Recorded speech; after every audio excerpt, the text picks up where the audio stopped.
అందరికీ నమస్కారం. ఈరోజు కథ హిట్లర్ ఎపిసోడ్ 264 బేబీ మూమెంట్. ఇక స్టోరీలోకి వెళ్తే రాజేంద్రవర్మ బెదిరింపులకు లొంగిన అనసూయ అతని విషయం గురించి మాట్లాడడానికి ఆ రోజు రాత్రి విరాట్కి డిన్నర్ చేయడానికి ఇన్వైట్ చేస్తుంది. అప్పటికే తల్లి ఉద్దేశం ఏమై ఉంటుందో గెస్ చేసిన విరాట్ ఆమె కోరుకున్న అక్కడికి వెళ్ళాడు. ఇద్దరి మధ్య జరిగిన డిస్కషన్లో భాగంగా రాజేంద్రవర్మని సపోర్ట్ చేస్తున్న తల్లి మాటలకి ఆగ్రహానికి గురైన విరాట్ తను పెట్టిన కండిషన్కి ఒప్పుకుంటేనే డ్రైవర్ని వదిలేస్తానని స్పష్టం చేశాడు. ఆ విషయంలో అతని వైఖరికి కంగుతిన్న అనసూయ అదే విషయాన్ని రాజేంద్రవర్మకు చేరవేస్తుంది. ఆ కారణంగా ఆమెతో గొడవపడి నిందించిన రాజేంద్రవర్మను నచ్చింది చేసుకో అని కోప్పడి కాల్ కట్ చేసింది అనసూయ. అదే సమయంలో ఇంటికి వచ్చిన మహేంద్రవర్మ తండ్రి ద్వారా జరిగిన విషయం తెలుసుకొని షేర్స్ రాసి ఇవ్వడం తప్ప మరొక ఉపాయం లేదని తండ్రిని కన్విన్స్ చేశాడు. మరుసటి రోజు షేర్స్కి సంబంధించిన డాక్యుమెంట్స్ మీద సంతకాలు పెట్టి ఇంటికి వచ్చిన అతనికి ఏడుస్తున్న వసుమతి, ఆమెను ఓదారుస్తున్న కావ్య కనిపించారు. ఆ ఇద్దరిని చూసి లోపలికి వస్తూ, ఎవడో పోయినట్టు ఏంటా ఏడుపు? అసలు అదంతా మీలాంటి తెలివి తక్కువ వాళ్ళను నమ్ముకోవడం వల్ల కదా జరిగింది. నీ మేనకోడలికి కనీసం చిన్న పని చేయడం కూడా చేత కాదు. కేవలం మీలాంటి పనికి మాలిన వాళ్ళు నా పక్కన ఉండటం వల్ల ఇలాంటి గతి పట్టింది. కనీసం పెంచిన విశ్వాసం కూడా లేకుండా నా కర్మకి నన్ను వదిలేసింది. అన్ని రోజులు ప్యాలెస్లో ఉండే అవకాశం వచ్చినా కూడా విరాట్ను తను తిప్పుకోలేకపోయింది. ఈ పాటికి వాళ్ళిద్దరికీ పెళ్లి జరిగి ఉంటే నాకు ఈ పరిస్థితి వచ్చేది కాదు. కాస్తైనా సిగ్గుంటే నా కంటికి కనిపించకుండా ఉండమని కావ్యకు చెప్పు అని కోపంగా అరిచాడు. అకారణంగా కావ్యం నిందిస్తున్న భర్త మీద కోపం వచ్చిన వసుమతి ఆవేశంగా పైకి లేచి, ఇక చాలా ఆపండి. అసలు జరిగిన దాంట్లో కావ్య తప్పేముందని తనని అంటున్నారు. మీరంత తెలివైన వాళ్ళైతే ఆస్తిని ఎందుకు పోగొట్టున్నారు? మమ్మల్ని పనికి మాలిన వాళ్ళ కింద జమ కట్టే ముందు మీ సామర్థ్యం ఏంటో ఒకసారి ఆలోచించండి. చిన్నప్పటి నుంచి ఇప్పటి వరకు మీరు ఆడిస్తున్నట్టే ఆడింది కదా. తనని అనడానికి నోరెలా వచ్చింది? ఒక ఆడపిల్లగా సిగ్గు విడిచి తన ప్రయత్నం తను చేస్తూనే ఉంది. అయినా విరాట్ తనను చూడకపోతే అది తన తప్ప. మీ చేతకాని తనం మీద రుద్ది కారణం లేకుండా నిందిస్తే ఊరుకోను. చిన్నప్పటి నుంచి నా సొంత బిడ్డగా పెంచాను. మీ కారణంగా తను కన్నీళ్లు పెట్టే పరిస్థితి వస్తే ఉపేక్షించేది లేదు చెప్తున్నా అని భర్తను చెడామడ తిట్టేసింది. హాల్లో వినిపిస్తున్న అరుపులకి కిందకి వచ్చిన మహేంద్రవర్మ ఏడుస్తున్న కావ్యను గదిలోకి పంపించి తండ్రి కళ్ళలోకి సూటిగా చూస్తూ, ఒకరి మీద కోపం మరొకరి మీద ఎందుకు చూపిస్తున్నారు నాన్న? తప్పులు మీరు చేసి కావ్యను ఎందుకంటున్నారు? ఇప్పుడు మనం ఆస్తి పోగొట్టుకోవడానికి రోడ్డు మీద పడడానికి పూర్తి కారణం మీరే. ఓవర్ కాన్ఫిడెన్స్తో ఇష్టానుసారంగా చేసి అంతా నాశనం చేశారు. అంతా అయిపోయాక వచ్చి ఇంట్లో వాళ్ళ మీద ఎగిరితే ఒప్పుకోను. చిన్నప్పటి నుంచి కూతురులాగా పెంచిన వ్యక్తి గురించి నోరు పారేసుకోవడానికి మీకు మనసులా వచ్చింది. ఇదేనా మీ సంస్కారం? ఈ లెక్కన మీ దృష్టిలో నాకు కూడా అదే విలువ ఉంటుందా? మీకు పనికిరాని వ్యక్తులకు ఈ ఇంట్లో ఉండే అర్హత లేదు కదా, బయటికి పొమ్మంటారా అని నిలదీశాడు. నేను ఆ ఉద్దేశంతో అనలేదు మహేంద్ర, మీరు నా మాటల్లో తప్పుగా అర్థం చేసుకుంటున్నారు అని సర్ది చెప్పడానికి ప్రయత్నించిన రాజేంద్రను మధ్యలోనే అడ్డుకొని, మనిషిగా పుట్టిన ప్రతి ఒక్కరికి బ్రతకడానికి ఏదో ఒక దారి దొరుకుతుంది. కోల్పోయినది తిరిగి సాధించడానికి మరొక అవకాశం వస్తుంది. మీరు కాస్త ఓపిక పడితే ఆ మార్గం మీకే తెలుస్తుంది. అనవసరంగా ఆవేశపడి కష్టాల్ని కోరి తెచ్చుకోవద్దు అని చెప్పి వెళ్ళిపోయాడు మహేంద్రవర్మ. ఇంత వయసు వచ్చిన తర్వాత కొడుకు చేత చెప్పించుకోవడం చిన్నతనంగా అనిపించినప్పటికీ అతని మాటల్లో ఆంతర్యం రాజేంద్రవర్మకు బోధపడింది. కాసేపటి ఆలోచన తర్వాత గదిలో కూర్చొని కన్నీళ్లు పెట్టుకుంటున్న కావ్య దగ్గరికి వెళ్ళి ఆవేశంలో నోరు జారనని క్షమించమని అడిగాడు రాజేంద్ర. అయ్యో, అలాంటిదేం లేదు మావయ్య. చిన్నప్పటి నుంచి నన్ను తండ్రి స్థానంలో ఉండి పెంచారు. ఏదో కోపంలో ఒక్క మాట అంటే నేనెందుకు పట్టించుకుంటాను? ఇంకా మీకు సహాయం చేయలేకపోయినందుకు బాధగా ఉంది. అవకాశం ఉంటే నన్ను పెంచిన మీ రుణం ఖచ్చితంగా తీర్చుకుంటాను అని తలదించుకొని చెప్పింది కావ్య. ఆమె నుండి తనకు కావలసిన రియాక్షన్ దొరకడంతో మనసులోనే నవ్వుకుంటూ అక్కడి నుంచి కదిలాడు రాజేంద్రవర్మ. ఆ రోజు సాయంత్రం సోఫాలో కూర్చొని బుక్ చదువుతున్న హాస్నికి ఉన్నట్టుండి కడుపు నొప్పి వచ్చింది. అమ్మా అని అరుస్తూ పొట్ట మీద చేయి పెట్టుకొని నొప్పికి విలవిల్లాడుతున్న ఆమెను గమనించాడు విరాట్. దగ్గరికి వెళ్ళి, ఏమైంది హాస్ని, ఎందుకు ఏడుస్తున్నావు? కడుపులో ఏమైనా ఇబ్బందిగా ఉంటే హాస్పిటల్కి వెళ్దాం పదా అని కన్సర్న్గా అడిగాడు. ఆ మాటకి అతని చేతిని పొట్ట మీద పెట్టుకొని కారుతున్న కన్నీళ్ళు తుడుచుకుంటూ, మీకు మన పిల్లల కదలికలు ఏమైనా తెలుస్తున్నాయా అని ఉద్వేగంగా అడిగింది. ఎందుకు ఏడుస్తున్నావని అడిగితే ఏదేదో మాట్లాడతావేంటి? నొప్పి ఏమైనా ఉందా అని కంగారుగా అడుగుతున్న అతనితో, ఇవి హ్యాపీ టీయర్స్ విరాట్ గారు. మొదటిసారి మన పిల్లల కదలికలు తెలుస్తున్నాయి. లోపలున్న వాళ్ళు సడన్గా కిక్స్ ఇవ్వడంతో కాస్త నొప్పి వచ్చింది, కానీ కన్నీళ్ళు మాత్రం సంతోషంతో వచ్చినవి అని నవ్వుతూ బదిలిచ్చింది హాస్ని. సరిగ్గా అప్పుడే ఆమె పొట్ట మీద ఉన్న విరాట్ చెయ్యి కదిలినట్టు అనిపించడంతో కాన్సన్ట్రేట్ చేసిన విరాట్కి పిల్లల స్పర్శ తెలిసింది. సరదాగా కదులుతున్న వాళ్ళ తలలు, తర్వాత చిట్టి చిట్టి పాదాలతో ఇస్తున్న కిక్స్ తెలిసిన అతనికి కళ్ళల్లో చెమ్మ చేరింది. "హా, నా పిల్లలు కదులుతున్నారు, వాళ్ళ కదలికలు నాకు తెలుస్తున్నాయి" అని ఆనందంగా చెప్తూ అంతలోనే అనుమానం రావడంతో, "అప్పుడే వాళ్ళ కదలికలు ఇంత వేగంగా ఎలా తెలుస్తున్నాయి?" అని అడిగాడు.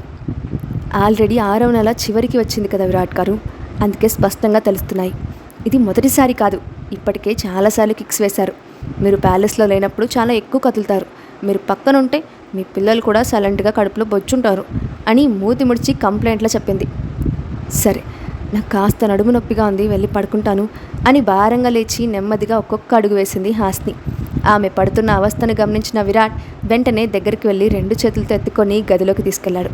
నెమ్మదిగా ఆమెను బెడ్ మీద పడుకోబెట్టి ఉబ్బెత్తున ఉన్న పొట్ట మీద టీషర్ట్ తప్పించి సున్నితంగా పెదాలతో ముద్దులు వేశాడు. కాసేపటి ప్రయాస తర్వాత నిదానంగా చేతులతో ఆమె బెల్లి మొత్తం తడుముతూ లోపలున్న పిల్లలకి కబుర్లు చెప్పడం మొదలుపెట్టారు. నా పిల్లలన్న అఫెక్షన్ అతనిలో అంతకంతకు పెరిగిపోవడంతో తెలియని సంతోషంతో ఆమెకు ఇబ్బంది లేకుండా గాఢంగా కౌగిలించుకొని పెదాలను బంధించాడు విరాట్. కొన్ని నెలల విరహం తర్వాత దొరికిన అవకాశం ఇద్దరినీ ఒకటి చేసింది. ఒంట్లో రగులుతున్న అలజడిని కంట్రోల్ చేసుకోలేక ముద్దులను హద్దులు దాటించింది. ఇది అని తెలియని మోహావేశం అతన్ని నిలువెల్లా కమ్ముకుంటే తాళలేని తపనలతో సున్నితంగా ఆమెలో కరిగిపోతూ తనలో పూర్తిగా కలుపుకున్నాడు విరాట్. కాసేపటి ప్రయాణ యుద్ధం తర్వాత కలిసిన ముఖంతో నిద్రపోతున్న ఆమె నుదుటి మీద ముద్దు పెట్టుకొని గుండెల మీద పడబెట్టి మునివేళ్లతో సున్నితంగా ముంగులను సవరిస్తూ అతను కూడా నిద్రపోయాడు. హాస్నికి 6వ నెల వచ్చిన దగ్గర నుండి ట్విన్స్ వల్ల వేగంగా పెరుగుతున్న పొట్టతో కాస్త భారంగా ఉంటుంది. కాళ్ళు చేతులు నీరు పట్టడంతో చెకప్కి వెళ్ళినప్పుడు డాక్టర్ని అడిగితే ప్రెగ్నెన్సీలో కొంతమందికి ఇలా జరగడం సాధారణమని చెప్పి ఇంజెక్షన్ చేసి పంపాడు. చెకప్ ముగించుకొని ప్యాలెస్కి వచ్చిన ఆమెకు అన్ని విషయాలు అడిగి తెలుసుకొని ఆమె తినే ఆహారంలో మరింత జాగ్రత్తలు తీసుకోవాలని భావించింది సరిత. కొద్ది రోజులు గడుస్తున్న కొద్దీ ఆమె బట్టలు మరింత టైట్ అవ్వడంతో షాపింగ్కి వెళ్ళాలని నిర్ణయించుకొని విరాట్ పర్మిషన్ అడిగింది హాస్ని. ఇలాంటి సమయంలో ఆమె బయటికి వెళ్ళడం మంచిది కాదని భావించిన విరాట్ ఆమె అడిగిన దానికే నిరాకరించాడు. దాంతో వేరే దారి లేక అతన్ని తన కోసం షాపింగ్ చేసి తీసుకురమ్మని చెప్పి హాస్ని వైపు విచిత్రమైన చూపులు చూశాడు విరాట్. "నీ బ్రెయిన్కి ఏమైనా డ్యామేజ్ అయినట్టుందా? ఏదేదో మాట్లాడుతున్నావు. లేకపోతే నేను షాపింగ్ చేయడం ఏంటి, అది కూడా లేడీస్ బట్టలు, అసలు నాకేం తెలుసని" అని వికారంగా ముఖం పెట్టాడు. అతని ఎక్స్ప్రెషన్కి కోపం వచ్చిన హాస్ని, "ఇదేదో మొదటిసారి అన్నట్టు ముఖం ఎందుకు మాడిపోయిన దిబ్బరొట్టలాగా పెట్టారు? నా వార్డ్బోర్డ్లో ఉన్న ప్రతి డ్రెస్ ఆఖరికి కర్చీఫ్తో సహా అన్నీ ఒకప్పుడు మీరు కొన్నవే. ఇప్పుడు గతం మర్చిపోయేసరికి కొత్తగా మాట్లాడుతున్నారు. అప్పట్లో నాకు ఇష్టం లేదు, మొర్రో అని మొత్తుకున్నా ఒప్పుకోకుండా మా నాన్న సంపాదనతో కొనుక్కున్న బట్టలన్నీ బయటకు విసిరేశారు. మీకు నచ్చిన కలెక్షన్స్ తీసుకొచ్చి కబోర్డ్లో అంతా నింపేశారు. నా మాటల మీద నమ్మకం లేకపోతే ప్యాలెస్లో ఎవరినైనా అడగండి, నిజం చెప్తారు" అని కోపంగా చెప్పి విసివిసా నడుచుకుంటూ అక్కడి నుండి వెళ్ళిపోయింది హాస్ని. "వాట్, ఈ పిల్ల అన్ని అబద్ధాలు చెప్తుంది. నేనేంటి, నా రేంజ్ ఏంటి? అలాంటి నేను ఈ అమ్మాయికి చీప్గా బట్టలు కొన్నానా? కాస్త నమ్మసఖ్యంగా ఉందా" అని తిట్టుకుంటూ అన్నాడు విరాట్. కానీ ప్రస్తుత పరిస్థితుల్లో ఆమెకు కొత్త బట్టలు కొనాల్సిన అవసరం ఉండటంతో వెంటనే సరితను పిలిచి, "మేడం కబోర్డ్లో ఉన్న బట్టలన్నీ ఎవరు కొన్నారు? ఎక్కడ కొన్నారు? నీకేమైనా ఐడియా ఉందా?" అని అడిగాడు. "ఒకప్పుడు మేడంకి సంబంధించిన థింగ్స్ అన్నీ స్వయంగా మీరే కొన్నారు సార్. తనకి పెట్టుకున్న క్లిప్ నుండి కాళ్ళకు వేసుకున్న చెప్పుల వరకు ఆడవాళ్ళకి సంబంధించిన ప్రతి వస్తువు మీరే తీసుకొచ్చారు. ఇప్పుడు ఆ విషయం ఎందుకు అడుగుతున్నారు సార్?" అని అయోమయంగా అడిగింది సరిత. "నువ్వు చెప్పింది నిజమేనా?" అని అనుమానంగా చూసిన విరాట్తో, "ప్రామిస్గా చెప్తున్నాను సార్, ఇవన్నీ మీ పెళ్లి జరగడానికి ముందే మీరు అరేంజ్ చేశారు" అని నిజాయితీగా చెప్పింది సరిత. "ఓ గాడ్, నేను గతంలో మరీ ఇంత దారుణంగా ప్రవర్తించానా? వీళ్ళందరూ చెప్తున్న మాటలు నమ్మాలనిపించట్లేదు. కానీ ఈ విషయంలో అబద్ధం చెప్పాల్సిన అవసరం వాళ్ళకేముంది? ఒకవేళ చెప్పినా రేపు గతం గుర్తొచ్చిన తర్వాత నాకు తెలిసిపోతుంది కదా. అంటే ఇప్పుడు నేను స్వయంగా కొనుక్కొని తీసుకురావాలా ఏంటి?" అని విచారంగా ముఖం పెట్టాడు. అతని ముఖంలో క్షణానికి ఒక రంగు మారుతున్న ఫీలింగ్ గమనించిన సరిత, "సార్, మీతో ఒక విషయం చెప్పవచ్చా?" అని నెమ్మదిగా అడిగింది. అతను చెప్పమన్నట్లు సైగ చేయడం ఆలస్యం. "ఇప్పుడు మీకు తెలియని నిజాలు కొన్ని మీకు చెప్పాలనుకుంటున్నాను సార్. మెమరీ లాస్ కారణంగా మీరు ఎన్నో ముఖ్యమైన విషయాలు మర్చిపోయారు. ఆ కారణంగా మీ ఇద్దరి జీవితంలో ఎన్నో సమస్యలు తలెత్తాయి. మీరు ఒప్పుకున్నా ఒప్పుకోకపోయినా కూడా నేను చెప్పినవన్నీ పచ్చి నిజాలు. ఒకవేళ నా మాటలకు మీకు కోపం వచ్చి ఉద్యోగంలో నుంచి తీసేసినా కూడా నేను అంగీకరిస్తాను సార్. కానీ చెప్పాలనుకున్న విషయం మాత్రం చెప్పి తీరుతాను" అని ఒక క్షణం భారంగా ఊపిరి పీల్చుకొని, "ఒకప్పుడు మీరు హాస్ని మేడంని ఈ ప్యాలెస్కి మహారాణిలా చూసుకునేవారు. ఆమెకు చిన్న దెబ్బ తగిలినా నొప్పి మీకు వచ్చినంత విలువెల్లాడిపోయేవారు. ఆమెకు చిన్న పిల్ల కంటే దారుణంగా ముద్దు చేసేవారు. ఆమె మీ ప్రపంచం అన్నట్లు బ్రతికేవారు. కావ్య మేడంను కనీసం ప్యాలెస్ దరిదాపుల్లో కూడా రానిచ్చేవారు కాదు. మేడంను బాధ పెట్టడానికి ఆమె చేసిన ప్రయత్నాలన్నింటినీ మీరు తిప్పికొట్టి ఒకానొక సందర్భంలో వార్నింగ్ కూడా ఇచ్చారు. ఒకప్పుడు ఆమె చెప్పిన ప్రతి మాట నమ్మిన మీరు ఈరోజు ఆమెను అన్ని విషయాల్లో తప్పుపడుతున్నారు.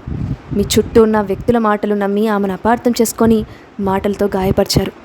మిమ్మల్ని ప్రాణంగా ప్రేమించిన పాపానికి ఆమె అందరిలో నిందల పాలయ్యారు. మీ మీద కోపం ఉన్న వాళ్ళందరూ ఆమెను మాటలతో చేతలతో గాయపరిచారు. ఆమె జీవితంలో ఆడుకున్నారు. ఇవన్నీ హాస్ని మేడం కేవలం మీకోసం సహించారు. అలాంటిది గతం మర్చిపోయిన తర్వాత ఆమెను మరింత దారుణంగా అవమానించారు. కనీసం ఊహించలేను. గతం గుర్తొచ్చిన రోజు మీ మూలంగా జరిగిన తప్పులకు మీరు ఎంత బాధపడతారో అని భయంగా ఉంది. ఇప్పుడు కూడా మీ ఉప్పు తిన్న విశ్వాసంతో మీరు ఎప్పుడూ సంతోషంగా ఉండాలన్న స్వార్థంతో మీకు చెప్పే ధైర్యం చేశాను సార్. తప్పైతే మన్నించండి. మీకు నమ్మకం కుదరకపోతే మీతో నిజాయితీగా ఉండే సూరజ్ని అడగండి అని చెప్తూ అతని ముందు మోకాల మీద కూర్చుంది సరిత. ఆమె చెప్పిన విషయాలకు విరాట్ బుర్ర బ్లాస్ట్ అయిపోయింది. చాలాసేపు షాక్లో నుండి తేరుకోలేకపోయాడు.